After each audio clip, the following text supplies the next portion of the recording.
I'd like to welcome you to Marcia and Paul Reitenbach and Emily Reitenbach Molina.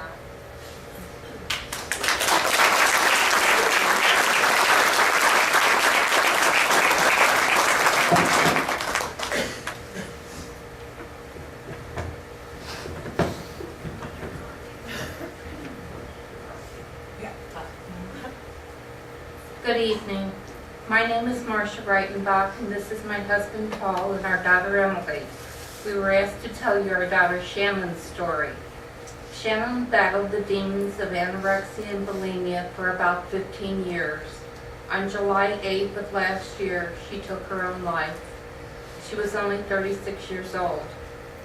She was intelligent, a talented artist, a skilled athlete, hardworking, loving and beautiful. But most of all, she was the gentlest soul one could meet. The disease took over her entire physical and mental health.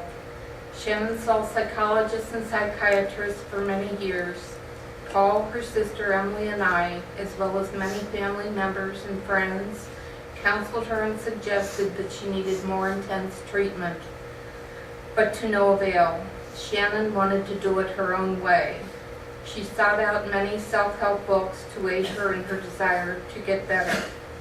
Because Shannon was of age, it was extremely difficult to get her help.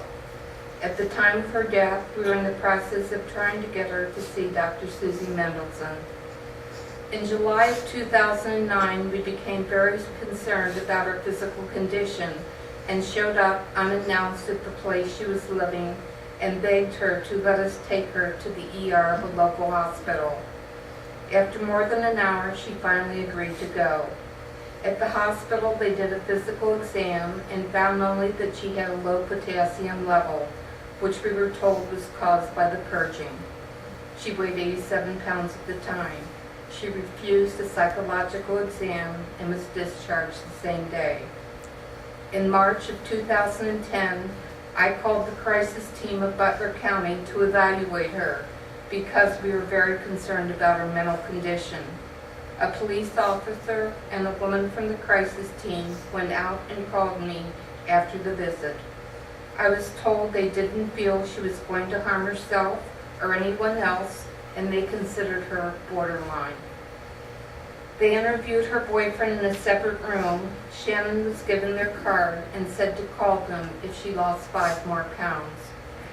On Monday, July the 5th, Shannon called us from a hospital where she had admitted herself due to a cat bite on her leg, which had become very infected. Due to her physical condition, she was unable to fight the infection. Emily, Paul, and I went to the hospital that afternoon. We asked to see Shannon's nurse before we went into her room. She told us they gave her a physical exam, ran blood tests, but again found only that her potassium level was low. The nurse asked us how long Shannon had been anorexic. We asked her if there was a way to keep her in the hospital in hopes of getting her treatment for her disorder. She told us they had an excellent psychiatrist on staff and that she would see if he would see Shannon. She also said that she had developed a connection with Shannon and would try to convince her to get help.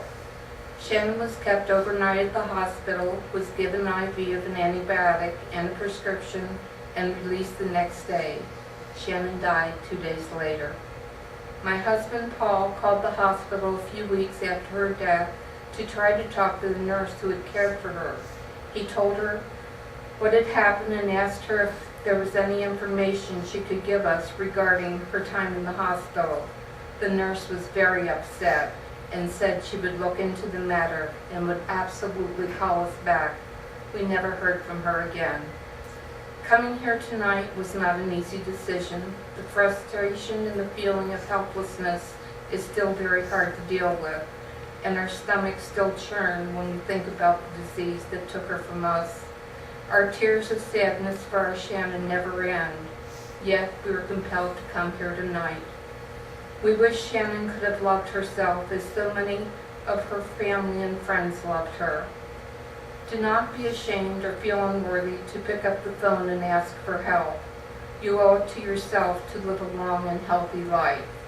We truly believe that Shannon wanted to live a normal life, whatever normal is, but in the end, that was not to be. Our wish is for a greater awareness of the serious consequences of eating disorders. We lost an enormous part of our life that tragic July evening, yet we have solace in knowing that Shannon is in God's hands now and is finally at peace. Thank you all and God bless you.